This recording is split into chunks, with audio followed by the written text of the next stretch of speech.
पहले बूची बाबू टूर्नामेंट में शतक, फिर दुलीप ट्रॉफी में शतक, फिर रणजी ट्रॉफी में शतक और अब विजय हजारे में शतक।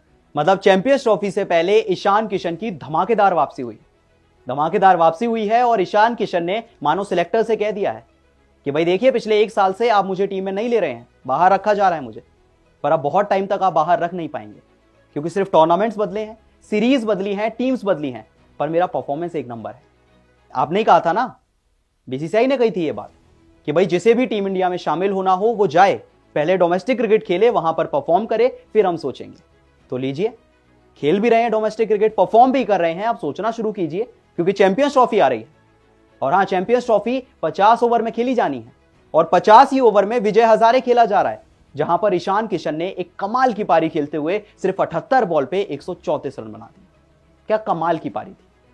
और आज फिर से सोचने के लिए मजबूर हो गए कि ये वही खिलाड़ी है जो 1 साल पहले तक टीम इंडिया में परमानेंट हुआ करता था, जगह कंफर्म हुआ करती थी। याद कीजिए 2023 में जब टीम इंडिया ने एशिया कप खेला था, थे ईशान किशन उस स्क्वाड में। जब 2023 में टीम इंडिया ने वर्ल्ड कप खेला था, उस स्क्वाड में भी टीम इंडिया में ईशान किशन थे।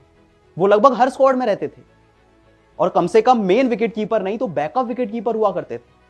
मुझे अभी भी याद है 2023 के वर्ल्ड कप में टीम इंडिया के लिए केएल राहुल खेले थे और सबको पता था कि भाई केएल राहुल के बाद जो सेकंड बेस्ट विकेट कीपर हैं वो ईशान किशन। लेकिन 1 साल के अंदर ईशान किशन की जगह भी चली गई, उनका कॉन्ट्रैक्ट भी चला गया और बैकअप तो छोड़िए, अब वो कहीं स्कीम ऑफ थिंग्स में ही नहीं है। लेकिन अब शायद ऐसा नहीं होगा। एक छोटी सी गलती की थी, जब ईशान किशन को टीम इंडिया के स्क्वाड में जगह मिली थी तो उन्होंने नाम वापस ले लिया था, पर्सनल रीजंस कहकर। फिर उनसे कहा गया कि भाई आप जाकर तैयारियां कीजिए, आप डोमेस्टिक क्रिकेट खेलिए, आईपीएल की तैयारियों में मत लगिए।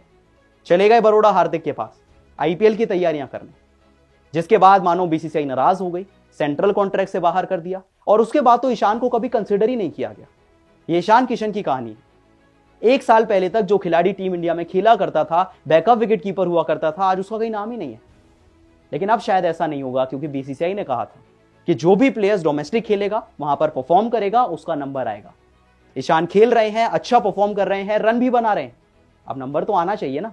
और चैंपियंस ट्रॉफी आने वाली है, इससे बड़ा क्या मौका हो सकता है ईशान की वापसी का। खैर, अगर इस मुकाबले की बात करें तो झारखंड टीम से ईशान किशन विजय हजारे में झारखंड से खेल रहे हैं और कप्तानी भी कर रहे हैं। सोमवार को मणिपुर और झारखंड के बीच खेले गए मैच में ईशान किशन ने सिर्फ 78 बॉल में 134 रन की पारी खेली। क्या कमाल की पारी थी। उनकी इस पारी में 22 बाउंड्री शामिल थी, जिसमें 16 चौके थे और 6 छक्के शामिल थे।